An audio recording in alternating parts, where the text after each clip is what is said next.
Alright, now that you've found your list, let's figure out what you need to ask the contractor.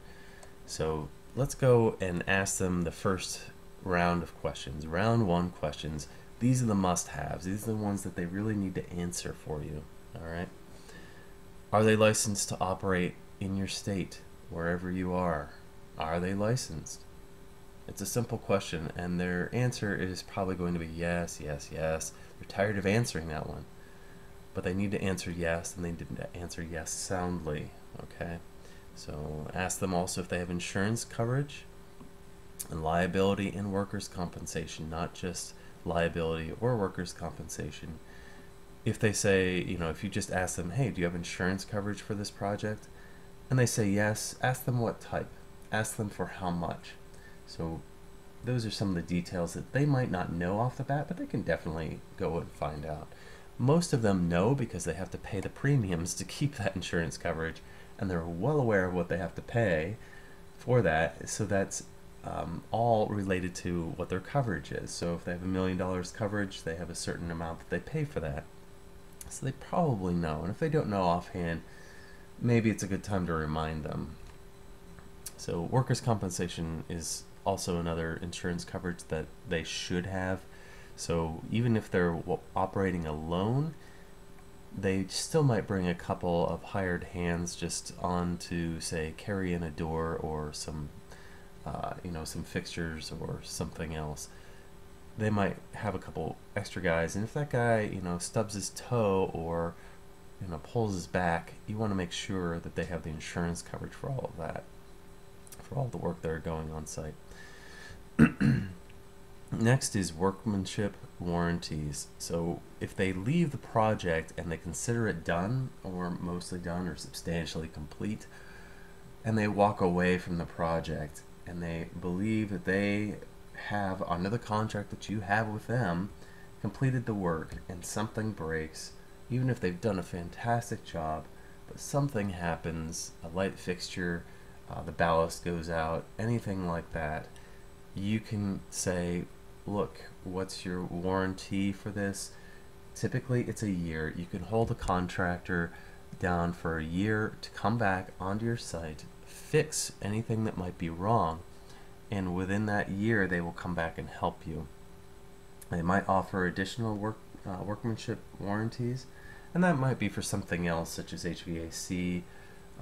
If there's a warranty on the equipment for, say, 5 years, and the workmanship that goes along with it might come from the manufacturer as well, if you get their extra bonuses, etc.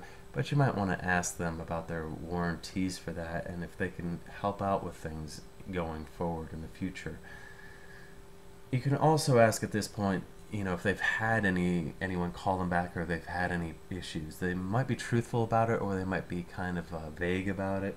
But usually contractors called back on, anywhere from 10% of their projects to 50% or more of their projects that they've had. They just have somebody calling them up and saying, hey, this broke, this fell off, this went wrong, this, this isn't working, or I'd really like you to come back and do some additional work and we'll pay you for it.